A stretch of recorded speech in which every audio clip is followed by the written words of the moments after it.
Welcome back, everyone, to the FloTrack podcast. I'm Kevin. He's Gordon. FloTrack podcast at gmail.com is the email address. Got some good emails that I want to read at the end of the show. We'll also be talking about a little bit of a New York City marathon news. We'll also talk about the new DQ rules in World Athletics. Pretty exciting. Some interesting retirements in the world of NCAA, cross country, and track and field. But first, I will introduce my co-host, the host of the award-winning NCAA cross-country show, Gordon Mack. Gordon, hello. Hello, it's a droggy day out in Texas right now. It's rain. You told me that you saw a car accident on your way to the office. I Was it was did. it was it major? It's bad. It's bad. I thought I'd be here later than you because I was a witness, so I had to wait for law enforcement to show up and give them my information just in case they need me. But I still managed to get here 10 to 15 minutes before you. Yeah, a guy just blew a stop sign right in front of me, smashed right into another car. Car went flying into the median. I was lucky there was no one on the sidewalk. It would have completely taken somebody out on the sidewalk. It was you could see it developing, but you just waited for one of them to hit the brakes, and it just didn't. And then I was like, oh my gosh, this is actually going to happen. And then I thought, well, maybe at the last time I was like, maybe the angle, like I'm seeing the angle wrong. Like I couldn't believe it was actually going to happen because this was a really wide intersection and you could stop in the middle if you wanted to. Some cars do. You know how some cars will go and then there's like a break in the road, and then they'll wait till the car passes and then go. So I thought, well, maybe that's like what this person's doing, but no, man, right into it. Luckily, no one was hurt. Cars were in really bad shape, and it was raining too, so everybody was standing out in the rain. It was just a miserable scene all around. But I am here, so drive safely, folks. That's the message of today's show. Be careful. Got it. Drive safely. Yeah. I've driven with you before. I know you're a safe driver, although you do have the record for most times being honked at in Madison, Wisconsin when we were there for I don't know if it was the NCAA championships or pre-nationals. That one year we went 3 or 4 times, and it seemed as if the whole city got a memo to gang up on Gordon as soon as he got the Yeah, rental car. It was just boom, one after the other, and each time you got more and more upset at the person who was honking at you, whether or not they were justified or not. It was really weird. After the third or fourth honk, I thought there's something. Is there a note on the side of the car? It's like a kick me sign. Did someone put that on the back of our mid-sized rental? I don't know. Madison was a little bit confusing with the Yeah, lanes. You think you're in the right lane, and then it's like, oh, you have to turn, and like, I want to keep going straight, and then you have to get into the other lane. So if you don't know, some traffic directions can be confusing, especially when lanes become turn only lanes or yeah, straight only lanes. So that's probably the situation. Also, Madison just doesn't like me, I guess. yeah. Speaking of lanes, Gordon, let's start with our first story. It's all about lane infringement for World Athletics. No, we're not talking about Gordon driving over the white line in Madison. We're talking about new rules. New rules. You've called for them. I've called for them. Pretty much everybody has called for them after the World Indoor Championships in Birmingham a couple of years ago, which just saw a rash of DQs. So World Athletics announced two new rules, and they're complete with handy little cartoon graphics to help you understand them. So basically, it's this: you can step inside the line if you're running in a race that's not involved in lanes one time, one time without getting a DQ. Now, that's one time throughout the entire course of the event. So if you step on it once in the semis, that's your one time. Okay. If you're in a lane race, you can step on the line, but not over the line. Those of you watching right now can see the handy graphic there. The picture on the left looks like they're running a 200 or maybe a 400. Can't tell. But the first gentleman, all the way on the left, DQ'd because he's over the line. The other two people are on the line, so they're okay for one time and one time only.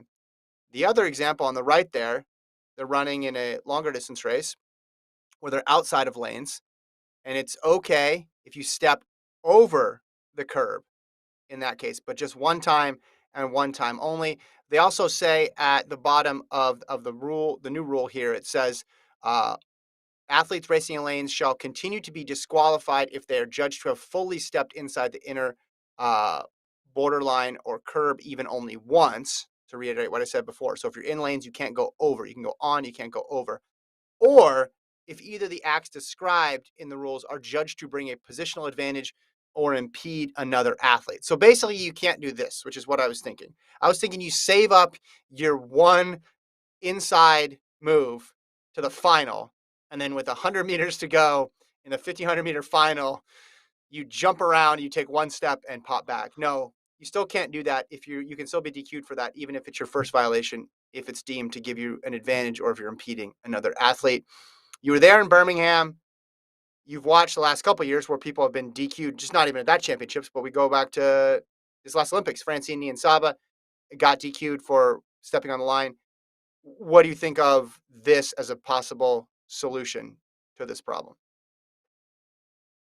They're almost there. I like the fact that you're allowed one step on the line. I think we just need to recognize like one step on the line is not gonna make you have a competitive advantage of running a shorter distance because no one is actually running, let's say, 200 meters in a 200 meter because no one can actually perfectly put their feet on the exact millimeter on the inside for the entire turn, right? Mhm. Everyone is going to be running a little bit over 200 meters, right? So the idea that this one step all of a sudden allowed you to have this massive like advantage over everyone else is just not true. Especially even in distance races, right? When Mhm. like Yeah. Colleen Quigley got DQ'd in a 3K steeple because she put her foot on the cone line, and it's just like everyone freaked out. It's like, are we kidding me? Do we really think that 1 millimeter is gonna be the difference over 3,000 meters? It isn't. You know, it's just like, come on. Yeah. Um, so they're getting there by recognizing, like, all right, one step on the line is not that big of a deal. But I don't like the idea that it's like if you do it in the semis, then you're not allowed to do it in the final. That makes no That's it. sense. It should be That's one per race, not one per event. Doesn't uh, make sense. Like, what are your thoughts on that? Do you like the idea that like you have a strike against you after the yeah. quarterfinals and now all of a sudden you're running on eggshells? Like, it doesn't make any sense. It's like it's a yellow card. I guess they don't want people to abuse it, but I think it's covered by that last provision I read where it says if you're intentionally doing this to gain an advantage in a distance race, right? Because in a sprint race or in a lane race, it's hard to tell because there's not people in front of you. But in a distance race, you could see where someone could use it, pop around somebody, or at least makes them race more aggressively because they know they have this margin of error. So yeah, I'm with you. And then I'm thinking, well, they had to come up with some sort of system here, right? They needed a number. Because if they said two on the inside or three on the inside, then it's just, well, why not four? And then you're having people completely go outside the rules. So your one change would be you get one per race, basically. Well, I think what they're looking at here is these things that happen are more or less flukes. I know Birmingham was an outlier, but in every major championship other than that one, outdoors. Let's just take outdoors, for example, right? How many steps are taken throughout the meet? And how many of those steps are outside the lines? It's a very, very small percentage. So they're basically saying these things are accidents. These They things are, are not yeah. that yeah. So since they're so rare and since they're accidents, the odds of you having multiple accidents throughout the course of first round, semis, and finals, or semis and finals, depending on the event that you're in, is rare. So we're just going to draw the line right here. And if you have more than one accident, then either you are not, you're trying to game the system in some way, shape, or form, or you just need to get better at how you're running and you need to stay in the lane all the way around. We're trying to eliminate someone having a fluke DQ, ruining their entire uh, season and career potentially, getting DQ'd out of a big name race. So I guess I'm fine with it from that perspective. I wonder, are they going to show who has a yellow card going into finals? It's like the following people cannot step on the line or they will be disqualified. The following people can step on the line. and they won't be disqualified, but only once. Yeah, it's gonna be.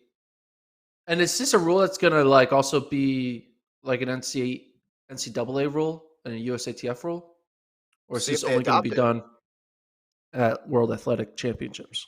I mean, it's a World Athletics rule, so we'll see if other institutions adopt it. I wonder how much data they looked at. I wonder how much they looked at. How many people are we DQing from these races? How many DQs get missed? I'm assuming there's some people who have put part of their foot on the line or over the line before that where it just doesn't get caught. I'm not talking about the blatant stuff where they put up a flag and then they rule afterwards that, oh, that person was Yeah, forced off or whatever. I'm talking about people just stepping over and no one really was paying attention to it because of human error. There's a lot of feet there and they couldn't figure out who it was and nobody protests, so they can't go back and look at it on video and you just go on with the rest of your life and that's the end of the meet.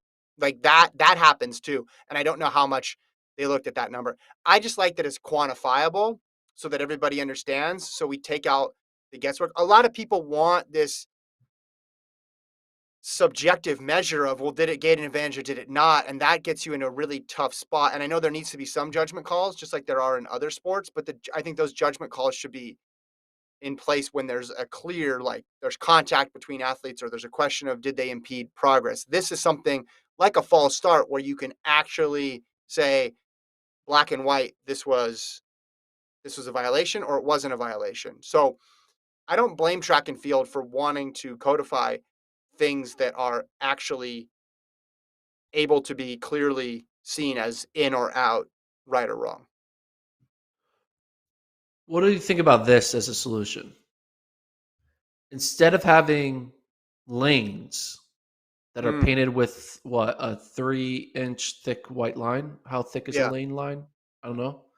we'll say three You inches. change the line to the same width, but you make it a plexiglass Yep. wall that Uh huh. goes up like 2 feet, right? So it's literally impossible for your leg to get on the other side of the plexiglass. Yeah. But you keep it plexiglass so you can see your competition. You don't want to be running blind. So everyone is running in just like plexiglass lanes.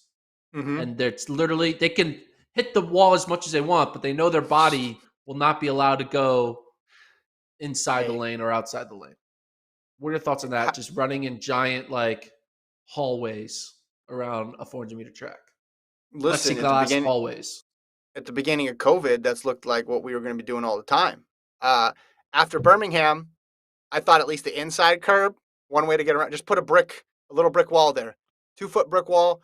No one's going to step over. Now they might fall over, but then you have some comedic relief at least. It's like a game show where someone's just flying over a wall at that point. So, but you won't get this fluke.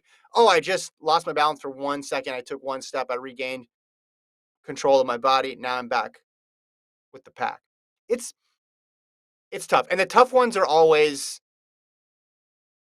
It, I feel like this happens in a distance race at least once, and then in a 200 at least once, and in a 200, it's always with a semifinal or something, and it's always only one step. So I think they're going to rid of a lot of these by giving people the yellow card instead of the red card because the people who are over it consistently, it's at the professional level, you just don't see it as much. I'm thinking of recent examples like Quigley, like Chalimo at World Indoors, like all those people at World Indoors. It was pretty much one step on the inside. Nian Saba, right? Those ones they're easily explained away, and with this new rule, I think it clears it up.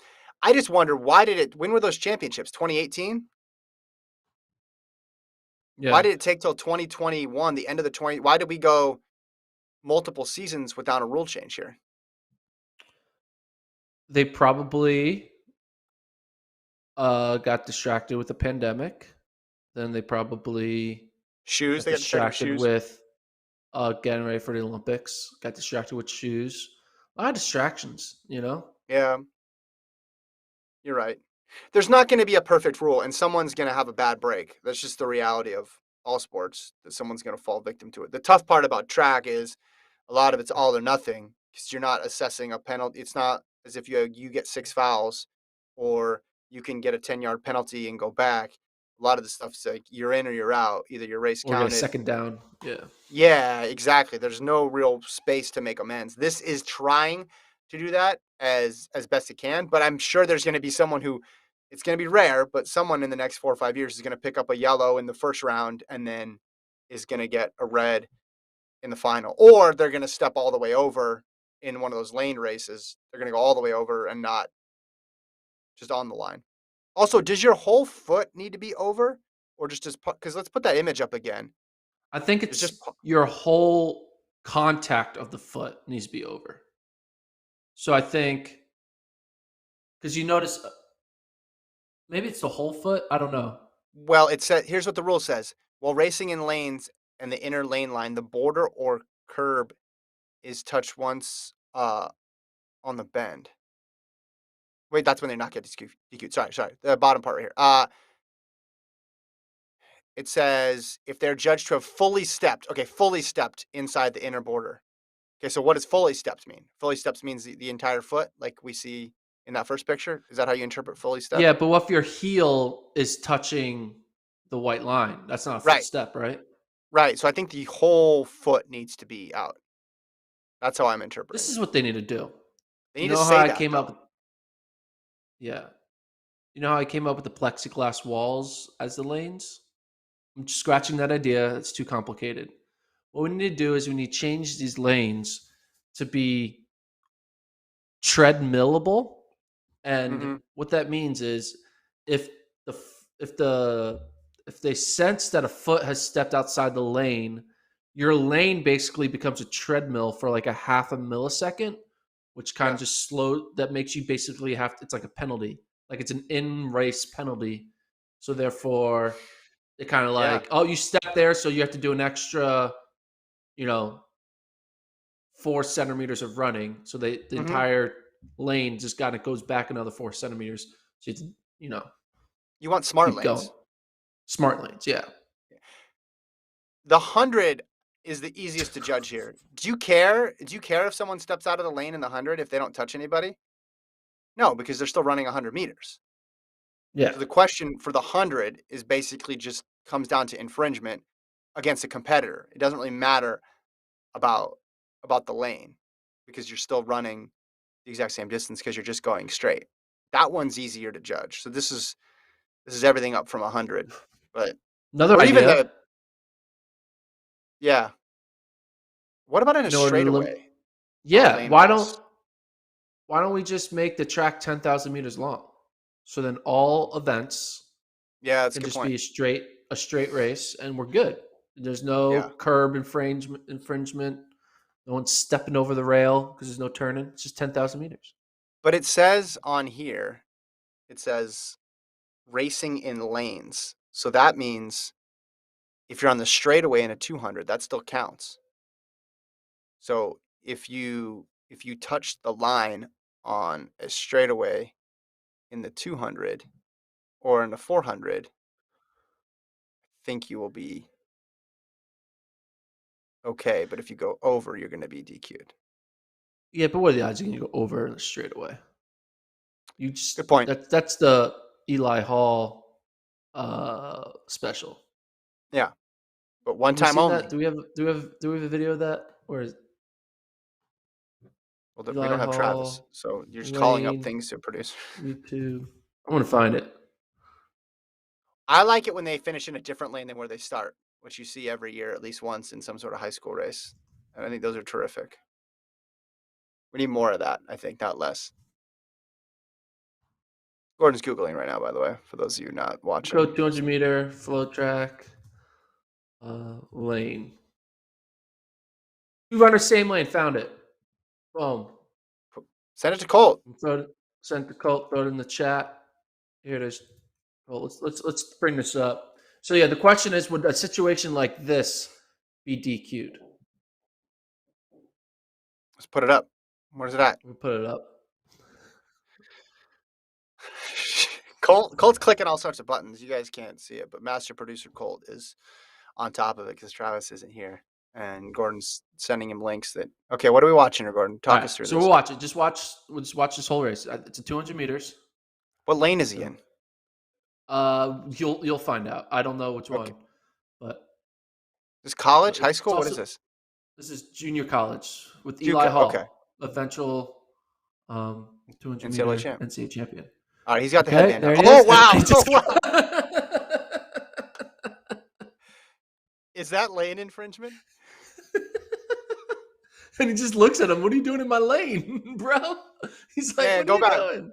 go back to the top of the straightaway. I want to see. I got to see that again. That was incredible. He got confused where he was. There's a lot of lines on the track. Oh my gosh, that was incredible. Let me see. Here he Okay, so they're coming comes. off the curve again. And Why did zoom he? right into Wow, his lane. he Well, cut he in had like he such a was big running an lead. 800. Yeah, he had such a Yeah. big lead on him that he was able to just kind of So two people finish in lane four here.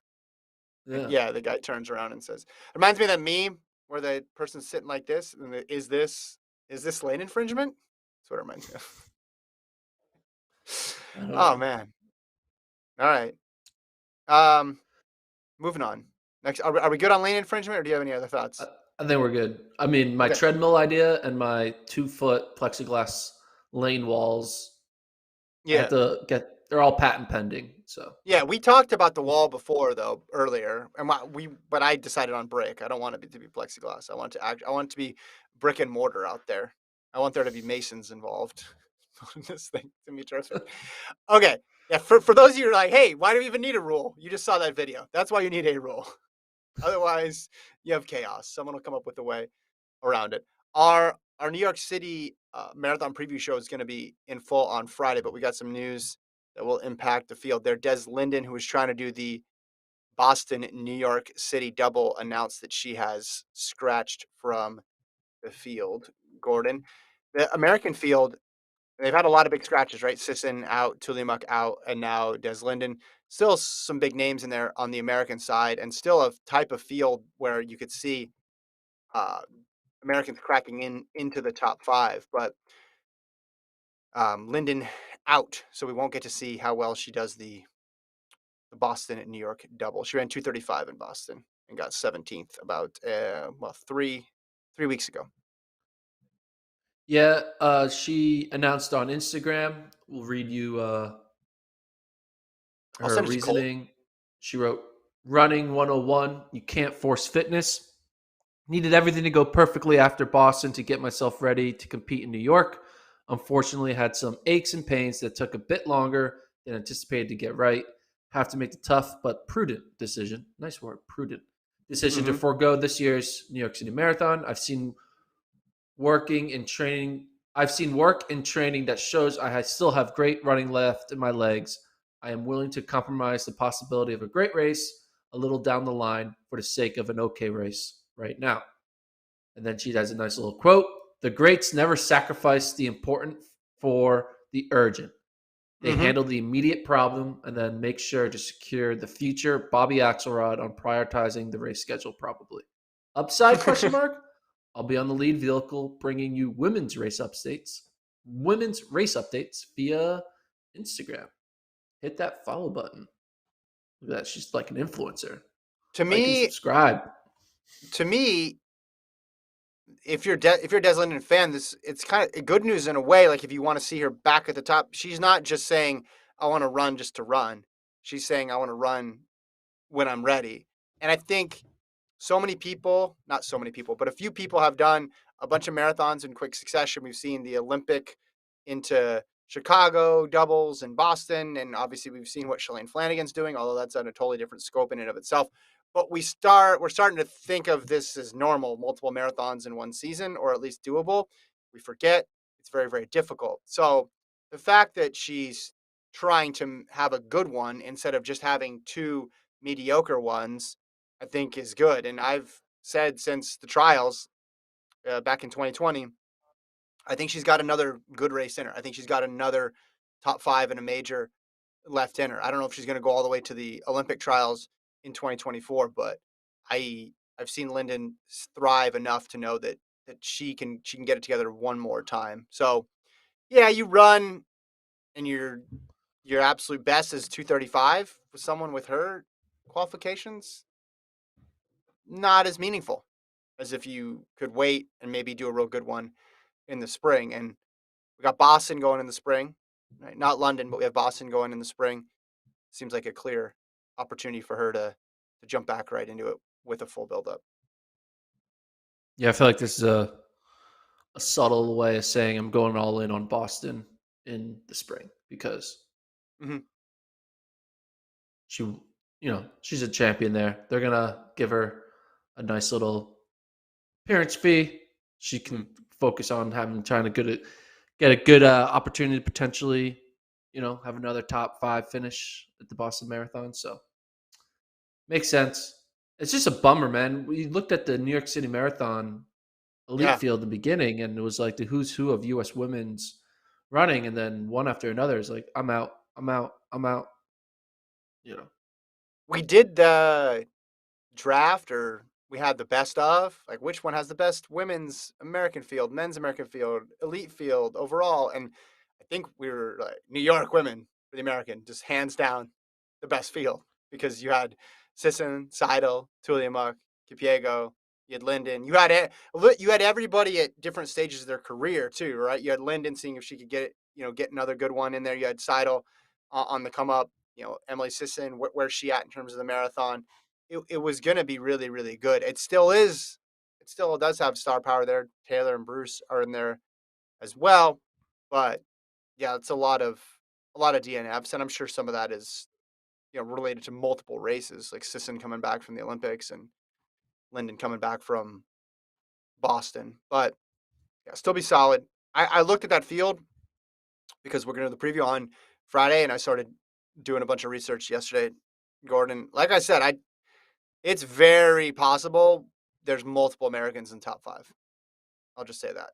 Possible there's none as well, but it's not too deep. It's after the first couple, there's a lot of beatable people, and Molly Seidel's basically proven that she can beat most everybody in the world too. She doesn't need much help, and she doesn't need much to go her way before she can get in the top 5. And all those other American women who have run sub 228 before also have a chance too. another. You want to do another mishmash of interesting things happening in the running world? I noticed Sure. you put in this. I'll send this to Colt. You follow the latest fashion trends? Is that Oh, I what you've think been doing? Travis put Or that Travis? in. I Okay. didn't put that in. Yeah, I think that was Yeah, Travis. we'll put both of these in. So there's this new. I don't know much about this. This is beyond my pay grade. JoJo was showing me, but apparently there's this new designer shoe that just looks like an old Asics running shoe, Yeah, and it's like for like $600, and people are buying it. And also, I noticed like these shoes they're also making look dirty on purpose. That's also a new fashion trend to have look like dirty no. shoes. So it looks like your dad's Asics shoes that he wears when he gardens, Yeah, and that's what they're selling for like $600. yeah. So I mean, good for Asics to kind of have a way to slide it into the fashion world like that with like some throwbacks. Yeah, like do we think in like 2038 we're gonna see a bunch of like Vaporflies on runway models being like, check out these Vaporflies? Like, is that gonna happen one day? Every high school cross country coach has 16 pairs of these in their closet, and if they don't, they threw them out and they're regretting it. Could have been rich. They're sitting on the next designer fat. Yeah, you get those on, you run an 8:30 mile. Boom. Doesn't matter who you are. Doesn't matter who you are. You're right. Get them dirty, run up and down the roads, cross country course. Doesn't matter. I Running shoes as high fashion is interesting. Obviously, New Balance got branded as the ultimate dad shoe. I think those Asics are the ultimate coach shoe, if I were to say where they're the most popular, at least in the running world.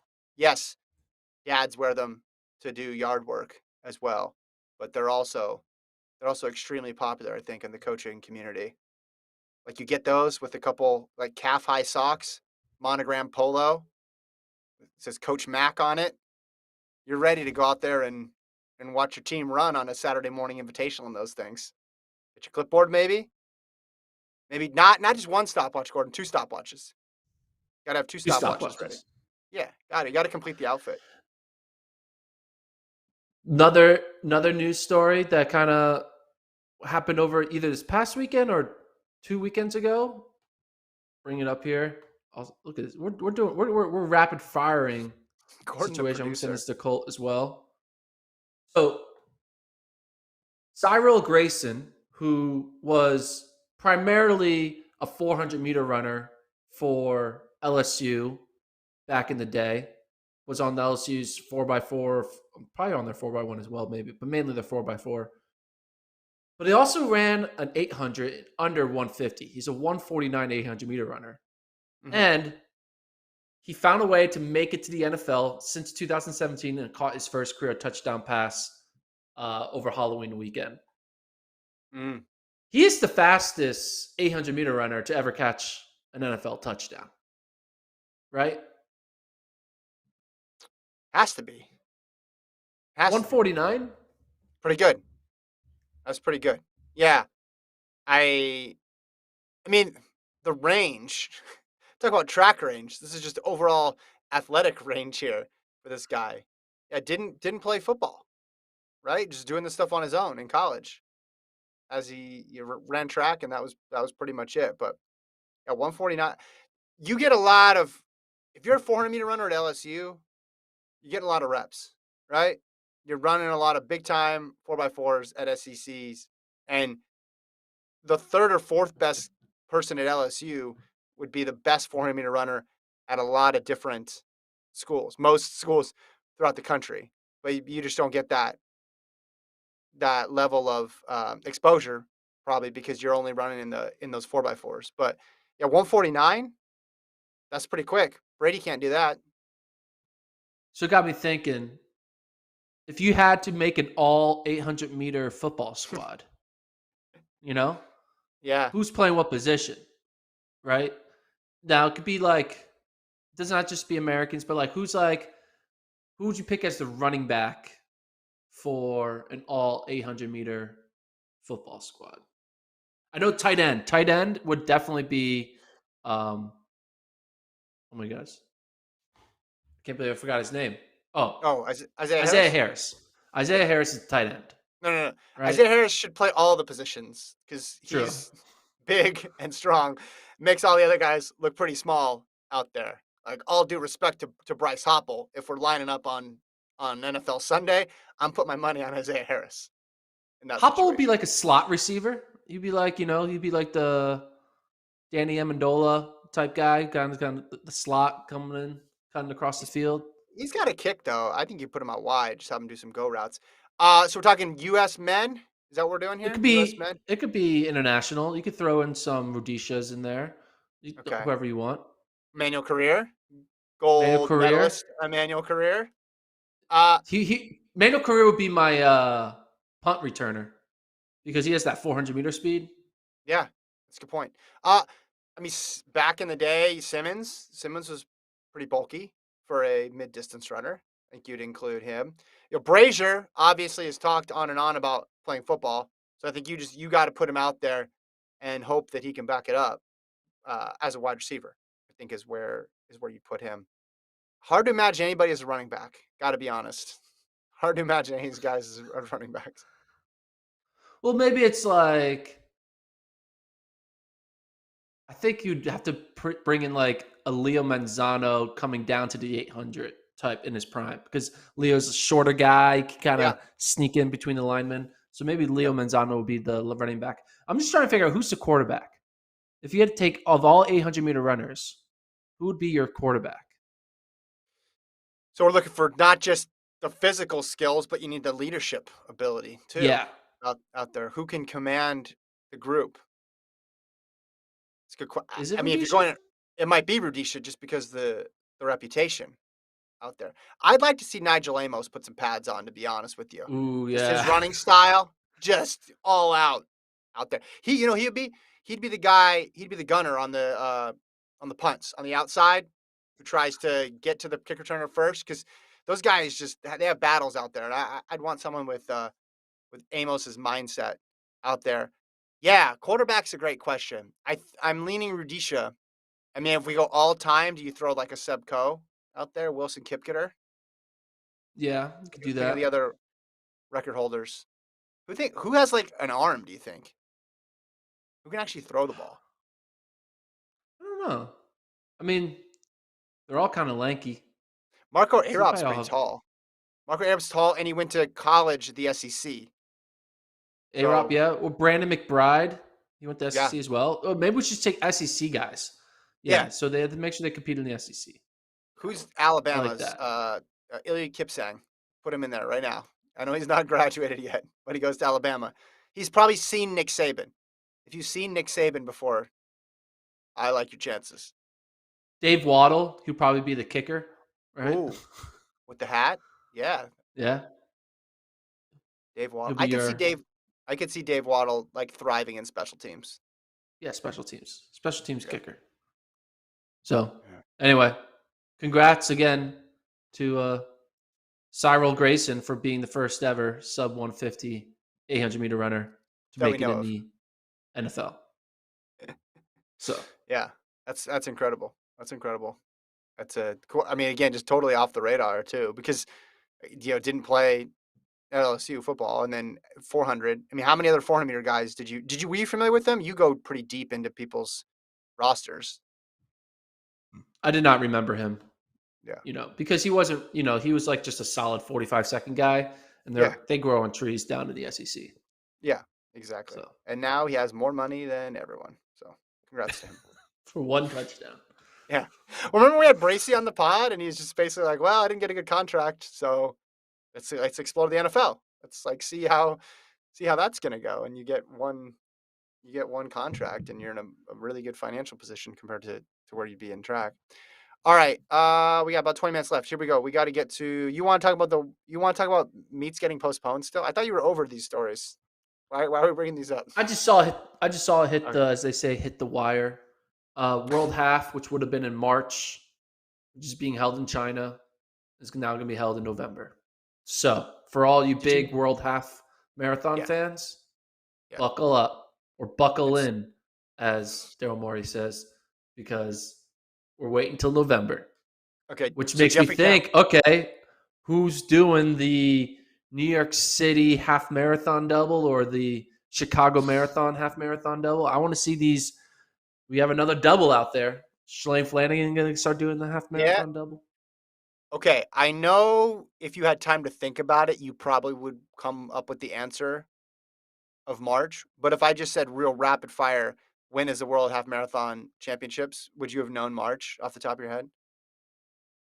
I probably would have guessed April. Okay.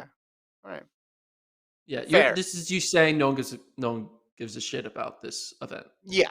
Well, in the grand scheme of postponements, Yeah, we've had the freaking Olympics postponed. So, a good world point. half, nobody says my goal this year is the world half. It's a fun race. I mean, there are And Jeffrey, people out there who will make it a goal. you think the world half, there's someone who says that's my biggest race here is the world half? I don't think there's a single person on earth who says that. I think there's probably Americans who are like they know they'll never make a marathon team or they'll never make a 10K team, and they're like, "Ooh, world half is my opportunity." I guarantee you, But there's though, probably there's 10 men and 10 women out there who are thinking, "This is my time to shine." No one, like someone like what's his name, who just ran fast, the Furman kid. Frank Lara. Yeah, Yeah. Frank Lara. But no, but he's going to he'll probably run a marathon next year. And every marathon is basically more important than any half marathon. Or if they're shorter distance, they'll run the US champs in the 10K and try to make it. I stand by my take that nobody has this as the top of their list. It's a nice bonus if you can do it. It's great. Yeah, But even when Jeffrey Cam Moore was winning world half title after world half title and running all those ridiculous splits, it was great, but it's not like he geared his whole season around it. He was still running true. other events. But yeah, so it's moved I to mean, November. That's a sure. yeah, you mentioned people aren't gearing their seasons around half marathons, which is why the marathon world record was be able to be shattered so easily multiple times in a row, because typically the best long distance women and men use half marathons as tune-ups and not as Yeah. the final race. So yeah, you're I'm right looking at when it comes to that. yeah. I'm looking at Cam Moore's because he's the most recent high profile. I'm not saying it's not a good race, but so he won World Half in 14, 16, and 18. So let's just go back to 18. 18, he also ran New York City. I'd say that was a bigger race for him. 16, he ran the 10K in the Olympics and he ran the 5K at Pre. I'd say those were both bigger races for him when he won the World Half title. 2014, he ran two marathons. He ran Tokyo and Berlin. I'm not saying it's not someone's most successful distance. I'm just saying it's not their most important race. So someone like Cam Moore, obviously, all those gold medals, it's his most successful distance. But what's going to get him to the next level is how he's performing on the track or in the marathons. Anyway, so someone in the chat says Tampa Eagle says Johnny Gray for quarterback on our 800-meter football team. Ooh, That's a good pick too. Yeah, I like and that.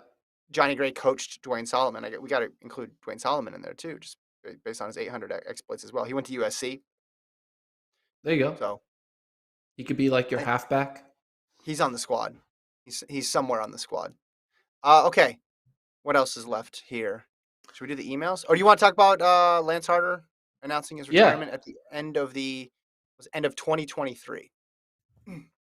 pretty far out to like, he's like, I you normally give your Yeah, 2 weeks notice. He's given like his what, 2 2 years years. notice. Yeah, I like it. This is how I would do it though too.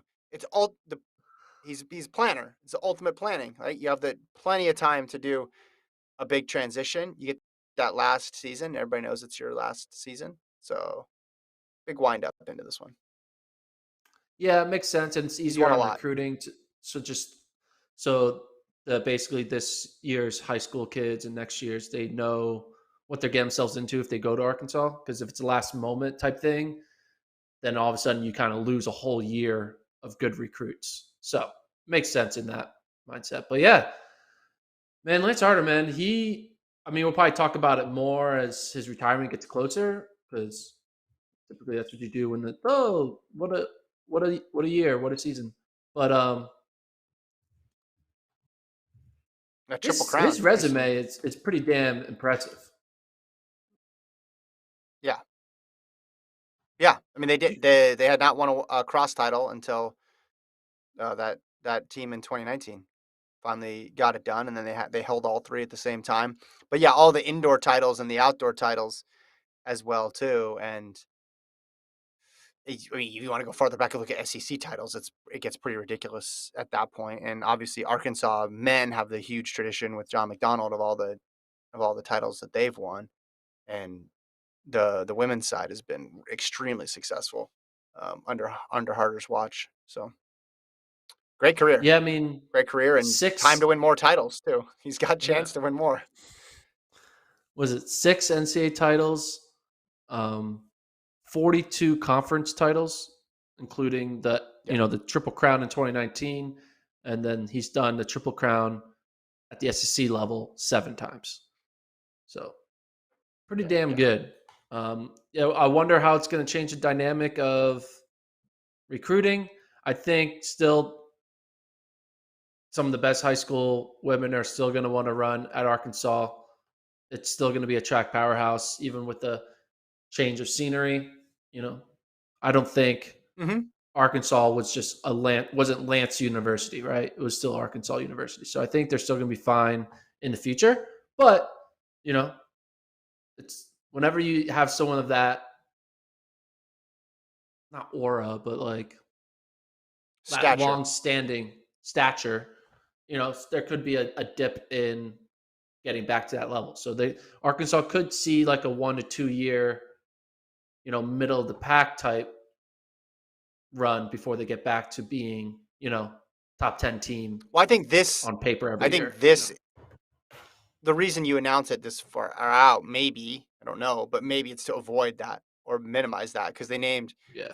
Chris Johnson, who's already there, as the head coach in waiting. So it just makes it a smoother transition if you know who's coming in next, and you kind of just ease into it, and then you minimize the big 1 year drop off of, oh wait, that coach is not going to be there anymore. I'm not going to go there, and then you have just that hole that you have to fill that sits there until the next recruiting class. But then you have to wait till that group almost phases out, because if you had that one bad year, it's not just 1 year that is holding you back, because they have 5 year window to compete, and if you don't have your normal recruits, it's tough to make up that ground. But yeah, we'll talk more about this, I guess, until 2023. We're just gonna keep going. So, I want to do emails. Is that cool? Let's do it. Okay. So first of all, we got a nice note from Jacob, who says, longtime listener.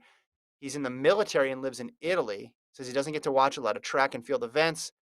I would like, but the podcast makes up for it. Just wanted to give you guys a shout out for being awesome. The pod keeps me company during my long drives to work. And he sent along this picture, beautiful shot of what I assume to be the Italian countryside out there. So thank you, Jacob. Um, Emails like this, that's what keeps Gordon waking up 6 to 7 minutes before the show starts, in a true show of dedication. No, just kidding. Yeah. I I witnessed a car accident. I came, people like You witnessed a Jacob out car there in Italy. accident. You narked the guy who caused the accident to the police. We get it. Meanwhile, I Dude, was asleep. the woman was Did you feel bleeding. bad, like getting the guy in trouble? Be like, it was him. He did it. He said it. He said it to Oh, her. He's okay. like, that was my fault. That was my fault.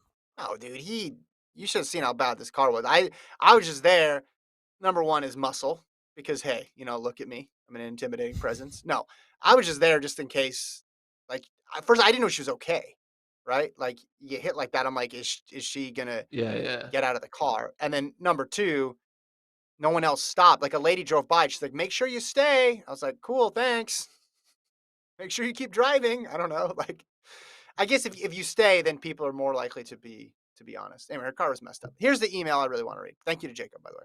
but We yeah, got this one from I think it's cool. Someone from Italy is listening because it's not just a bunch of Americans. You look at it. I've seen people from Australia, Singapore, Dubai, bunch in Europe. Uh, yeah.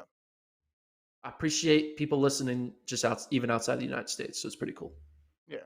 Well, Anyway, I final mean, he's email. American, but he's American, but he's in Italy, Gordon, with the military. Well, no, it's That's what Italian. it You're is. living in Italy. You're Italian. You're American, not. That's Italian not how that American. works. Jeez, no, it's not. I'm Gordon and Texan, the but nationalities I'm not here. from. I don't live He's here. make. That's okay. Anyway, that's different. I know All right. how it works. I'm giving you a hard time. Sorry. All right. Final email. Okay. Here we go. This is a longer This is a one good email. about the Kipchoge story. Yeah, this is great. Uh, all right. So Vic writes in. He was he was there. The Kip Chase in Paris, running for those spots in Paris 2024. He says, I have a lot to say about this activity, but let me give you a quick briefing. One, participants were not told clearly what the race would look like, but we were asked to be honest and pick the block. And in this case, I think it means corral, or how we would say that in the United States would be corral, according to our actual running skills. The email was sent the week before with the invitation. They also said that if we were not sure what block to pick the next fastest one. I was in block 4 because block 3 was packed. So block 1 would be the slowest, right, Gordon? And then going back from there, is that how we're assuming? Yeah. Because block 1 would start first. Correct. Okay. There was space in block 1, but I was honest and picked the next fastest block. We were also told that we would be disqualified if we passed our block's pacer, but few minutes before the exit, this was changed to you can pass the pacer after 2K, which was done in French only, leaving many of us doubtful if we had understood well, or in many cases, clueless about the change.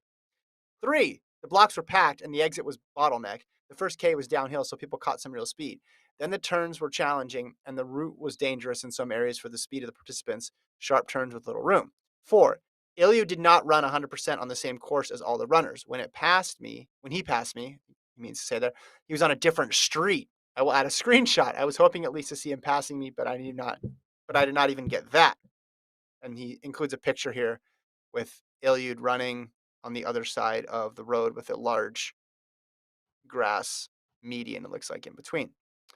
The shots we saw, he was running, passing people, but obviously they're going to show those shots because those are the most interesting. 5. Saturday during the number pickup, we were asked to wear the t-shirt with the corresponding block color. The t-shirt is made out of cotton. One of those you would never wear to run. So the organization was willing to bring Iliad, but they were not willing to invest a couple of euros to give us at least a running t-shirt. Yeah, I know I'm being picky on this one. 6, this event was free, but not limited to French residents. So many of us travel from Germany, Spain, England, and other European countries. I'm not sure. I had gone all the way to Paris with 1 week to plan everything. If I had known Iliad would be 90 seconds behind me, that's tough. When you find out the block you're in and you only get a 90-second head start on the greatest men's marathon runner in history, that's tough. That's a tough break. He says, it is what it is, but there's a petition in change.org to reestablish fairness and give all participants a number. He's talking about a number in the mass race for 2024. The organization, trying to do some damage control, sent us an email saying that the first 200 of blocks 4 and 5 would get a bib. So those are the people who started. So if he was 90 seconds ahead of Kipchoge and he was in block 4, yeah. So, but did block 5 get like a head start of like 60 seconds? Like, did they really think there was that many? If they knew Ellie was going to run 14:20, did they really think there was that many people at this race who were like 15 flat? Like, that's hard to believe. Anyway, I continue. I was not in the first 200, fair enough, but these 400 big bibs were as responsible to the backlash, a response falling short of any public acknowledgement of the poor plan that took place before, during, and after the events. He sends along a link to the change.org petition. He says it's in French, but you can Google Translate. He said, I want to share with you guys my experience and some notes you'll not see in the press. This could be a bad start for Paris 2024 that is already getting some bad rep because taxpayers will have to sponsor a lot of expenses for the Olympics. So I click on the change.org petition, and he's correct. It is in French. I translate it to English, and these Google translates are pretty interesting. It says, petition to restore fairness for obtaining the bib to participate in the Marathon Olympics 2024. We demand from the organization of the Marathon Race for All to restore fairness by automatically providing a bib to all participants of this race. The request is based on the deception of which the participants were the victim from a regulatory point of view. And then they list all the bullet points here as well. Um, this is an interesting turn of events here, Gordon. And I think I mentioned before this is going to be hard to organize and do it in a way that's somewhat equitable. The marathon itself is going to be hard to organize because they're running it the same day as the Olympics. They invited a bunch of logistical challenges with doing this race. So I can see why people will be upset. Yeah, there's certain things in there that were like, you can't run faster than your own pacer. It's like, wait, what? So Yeah. like, Yeah. I thought the whole goal was to beat Kipchoge, not like beat Kipchoge within a certain Yeah. arbitrary parameter that's written in French that you don't know the rules to. And I did like his little subtle of like you had to wear cotton, and that like was a big disadvantage. Which I get Look, it, but like, I mean, come on, you can. I've run in cotton shirts, and you manage. It's not the end of the world. if I thought that was funny. if this was just a fun thing, okay, you laugh it off and you move on. You're like, all right, don't take it so seriously. But they were racing. This was actually racing for something, True. and they traveled to compete in this race with the idea that it could qualify. Now, was the qualification off the wall a bit? Of course it was, because you're beating Kipchoge. You don't know how hard Kipchoge's going to try. Clearly, he's not trying his hardest. So it's easy to dismiss it. But when you think about the fact that they did dangle something out there, the opportunity to win something, and you want to win it based on merit, not just on the honor system or some sort of quirk in the rules, you can see why people get upset about that. Like if you're Yeah. gonna do it and you're gonna dangle the possibility of qualifying for a marathon, you got to understand that runners are serious people and they're going to show up and they want clear and fair rules here. Yeah, it makes sense when you make a good point. If you said like, "Hey, you get to go to the Olympics if you do this," and then you realize it's rigged, that Kipchoge is not even going to be on the same pathway as you, that you're going to be on a different street. Yeah, Like look at this photo that they sent us. Like the runner, like how is that possible? Why are there two yeah. different paths on the same trail? Right? It makes no sense. But Did they I, did they get the Fire thing that just Festival here? Yeah, it could have been. I just don't understand the whole idea is like you can't run past your pacer. Like Yeah, that's silly. that makes no sense. I Yeah. and the whole they seem to do a good job at. Well, here's the thing: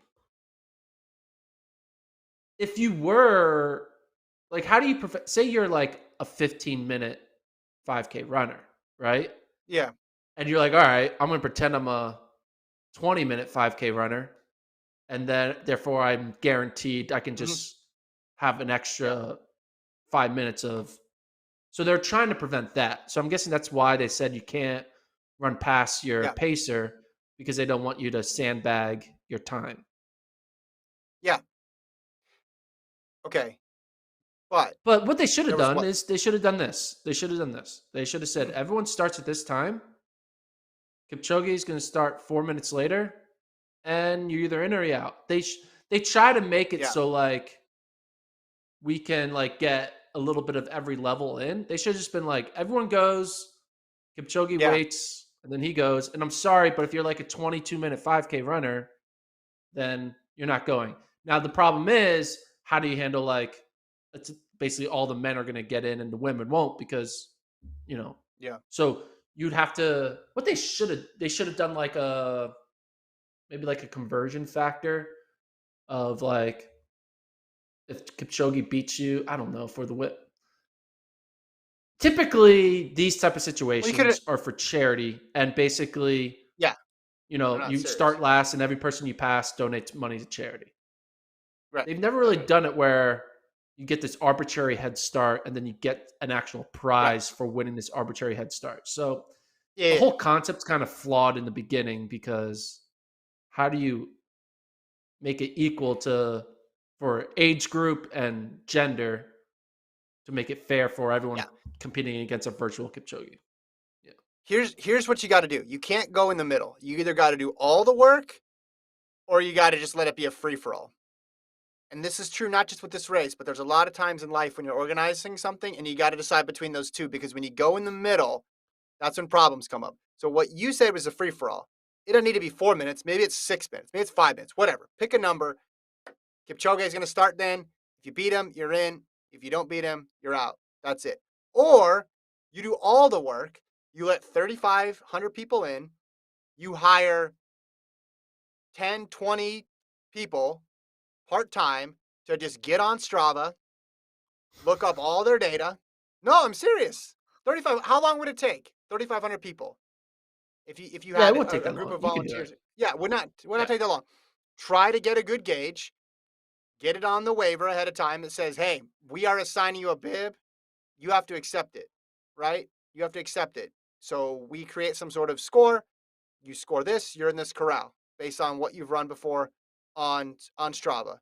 And in this, the incentive is to be seen as a lower seed, I guess. But if you pull enough data from Strava, you can get a pretty good indication. And if you get a bad beat and you're in the wrong corral, so what? That's the rule. But this middle ground where we want to stagger the starts based on ability, but it's on the honor system and you can't pass the pacer, so you're kind of screwed in that sense. But these people are only getting these people can't understand the directions because they're in French. Is tough. Like that's where you get into this middle ground, which causes all these issues. I do remember there's like a famous race. I think it's in Ireland. It's like a street race. It's like a kid like race in like a yard, and it happens in a nation, and it's all based off of like ability, where like there's like a handicap, and it's like trying to find like the fastest kid in the country. And there was a big controversy because there was apparently accusations of people sandbagging their entry times or to achieve. Do you know what this race is? It's like No, no, sounds interesting. Ireland kid race controversy. I'm googling. I'm not gonna be able to find it anyway. But yeah, Hold, let me. basically what you said is you can't go half. You can't say like, "Hey, honor system, figure it out, and then we'll see what happens, and we'll celebrate at the end." Um, they should have done. Here's I do like the whole like Strava route of like having hardcore investigative reporters go into Yeah. like, all right, what was your rest on this workout you did? Okay, dude, Hmm. that's a factor of this, and you're now in the blue corral because of this Strava segment that you did two Yeah. 2 months ago. Well, it doesn't I like sound that. like they announced this ahead of time very much, and someone can write in and correct me if I'm wrong. Basically, someone wouldn't be able to cheat the system with Strava because you have enough data. It's not as if they announced the race a year ago and then you could fake your, run waste. That'd be stupid too. You're gonna run slower for an entire year on Strava just because you want to get into a race. That'd be kind of silly. I think most people would be honest because they want to have a better seed, in this case, aka a slower seed, but they also want to impress their friends on Strava. So I think Yeah. impressing their friends on Strava with fast workouts will win out. I want to read this comment though. There's a comment on the change.org petition, Gordon. It says, "We came from Strasbourg with stars in our eyes, but losing without a fight is unfair and does not convey the values of the sport. I was, like many, in the fastest airlock. I broke, I think like many, all my records, but the monster had overtaken me for a long time, before 2 kilometers, I believe. I returned to Strasbourg with tears in my eyes." I feel like the meet director underestimated the seriousness Seriousness. that Yes. local runners take when it comes to road racing. They probably thought, oh, it's a festival environment. We're going to go run and we're going to give out a couple prizes to people who finish ahead of Kipchoge to go come back in 2024. They didn't Mhm. realize they're going to get the serious people who are traveling miles and miles who want Yeah. to move on to the next round. And they kind of They got underestimated. They thought change.org. it was there's a change out. The person who came up with this idea had no idea that they were like inviting the Yeah. they probably aren't runners. Well, Maybe the person who's the meet director isn't a runner and doesn't understand running culture and how they operate. They probably thought it'll be a fun idea. It's probably some marketing exec, right, who's yeah. like Yeah. Yeah. for for the Olympics who has no idea connecting to running at all. Oh yeah, let's put on a road race. Oh yeah, Kipchoge, he's that sub 2 hour guy. Yeah, make him run. It'll be fun. They're probably very spitballing in some on a Zoom meeting and then not Yeah. realizing they got change.org coming after them now. They came from Strasbourg with stars in their eyes, Gordon. That's how it started. And it ended on a road in Champs Elysees. I mean, imagine getting pumped up though, and to run this thing. And at the very least, it's going to be a good story because Kipchoge is going to pass you in the last Yeah, mile. And instead, he passes you at 2K on across the street, and you don't even notice it until someone says, "Hey, wait, is that Kipchoge?" That'd be annoying. I yeah, could see that would be annoying. And I'm on the more relaxed end when it comes to recreational running, and I would be annoyed by that. I didn't even come from Strasbourg with stars in my eyes. I came from my house to read this email, and it still kind of bothered me. So I'm with them. I'm with them. All right. we'll Coming up sign on the petition. Friday. Yeah. Gordon will sign the petition. I'll sign the petition. Coming up on Friday, New York City Marathon preview show. That's going to be a great show. Make sure you tune in either live or catch the show archive on the FloTrack Podcast YouTube channel or wherever you listen to audio podcasts. Check out the NCAA Cross Country Show. The latest episode is now up. I'll have another race breakdown up on Friday. I think I'm going to do Sifan Hassan's 10K world record, which only lasted for 2 days, but it lived on in our hearts, Gordon. I might talk about that one. There's some interesting stuff in that 29:06. For Colt, our producer, and for my co host, Gordon Mack, thanks for joining us. We'll talk to you guys on Friday.